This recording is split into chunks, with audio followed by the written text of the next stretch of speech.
So we got our fully functioning, right, Google Pixel 6a right here. We just opened it up.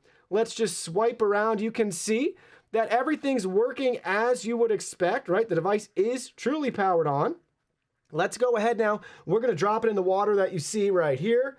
All right, my beloved phone, I will see you later. Oh, no, we did it. We did it. How are you doing down there? Oh, no.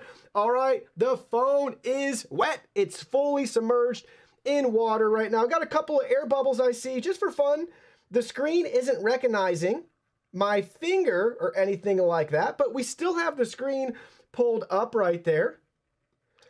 And what do you know? Now let's go ahead. Let's lock it.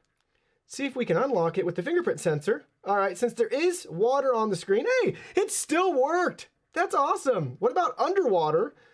Wonder if we can do it underwater here. That would be cool. It's not registering underwater, but with that wet screen above water, look at that. Super responsive. So the good news is you drop it in the pool, you drop it in the toilet, things like that. Your phone should technically still work. Just make sure you dry it off, and you don't want to have this spend a lot of time in water, especially salt water, chlorine, things like that.